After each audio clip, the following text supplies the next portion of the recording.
بسم الله الرحمن الرحیم. اول تاسو ډیره شکریا ډیره مننه ده کوم چې تاسو راغلي زموږ نو د مزدور دی په دې ورځ تاسو وکړو.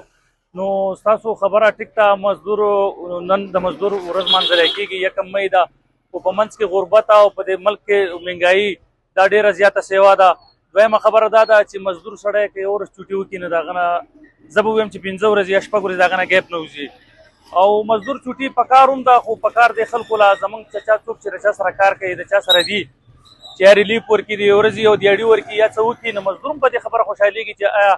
د مزدور دی په دې ورځ باندې چټي وکړي ښه خبره ده د دوی دپاره ځکه چې موږ کوالو نو موږ سهار ځو او ماښام راځو ماښام ځو. مخکې ورځ زه به یو خبره وکړم زما نه یو سړي تپوس وکړو وی ستاسو بچي څومره دي لکه ما نه تپوس کوو چې دومره عمر تا مزدوري وکړه ماشومان یاره ما ماشومان خو یو داسې دونه دی بل داسې دونه دی بل داسې دونه دی نه ما ته وایي چې یاره خلک چې تپوس کوي نه داسې کوي تاسو ولې نه ما زه سهار راوځم چې په کټ کې پراته دي داسې ناب کم ماښام ناوخته شپې ځم جو مې داسې ناب کم ما داسې لیدلي ما یې نه دي ځکه چې دونه وخت نشته چې موږ خپل ماشومان نه دي لیدلي د هغو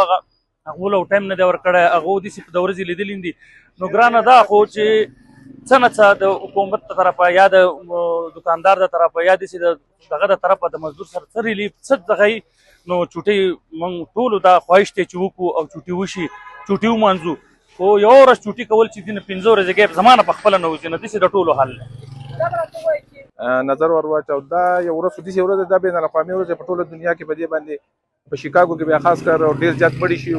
خو بیا هم زمونږ د مزدورانو دا بدقسمتي ده دلته پکې مزه صرف سرکاري کسان کې چې هغو خو چوټي شوه د خیر سره لکه نن 1 2 3 3 ورځې چوټي شوه پکار چې دا د مزدور چوټي حکومت پکې خصوصي دلچسپي اخیستی خو څه خو چې دلته د تعلیم کمی دی خلکو ته خپل حق پته هم نشته او څه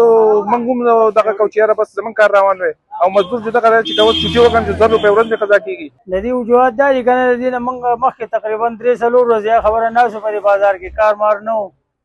نن دا ګاډی راغی موږ وایو چې یاره نن دا کار وکړو خامخا څه نه څه پرې وشي روزۍ روټۍ دا صورت حال دی چې بس موږ دلته کې وګټو چې ماښام پرې والو چې کور ته یې ویسو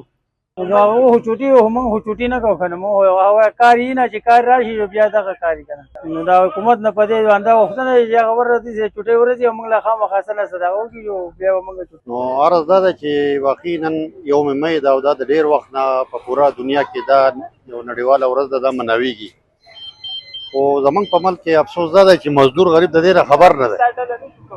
مزدور د دې خپل دغه نه دی خبر چې یاره دا یوم مزدور څه ته وایي هغه خو هم هغه پیټی دی او هغه پې پروت دی هغه نه سپک شو نه هغه ته څه ریلیف میلاو شو نه هغه ته څه سهولت میلاو شو حکومت له پکار دا ده چې د دې په نوم باندې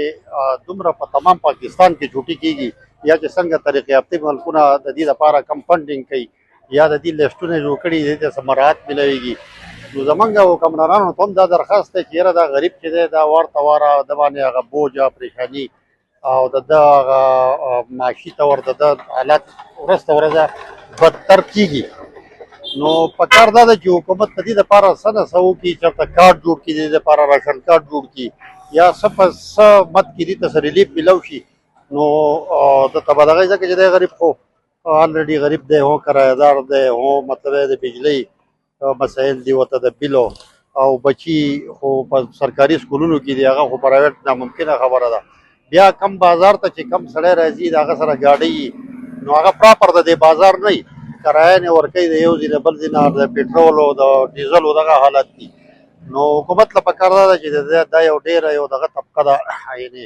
انتهایي غریب او په مشکل کې دي اوورال خو د پاکستان ټول خلک په مشکله کې دي خو غریب خاص ټارګټ دی ځکه چې څه کېږي نو لاول دی هدف دی هغه که د خوراکي اجناسو په شکل کې دي که د کرایانو په شکل کې دي نو حکومت له پکار دا ده چې دې ته راشن کارډ یې څنګه پنجاب کې لګیا دي د غریبو دپاره کارډونه جوړ کړي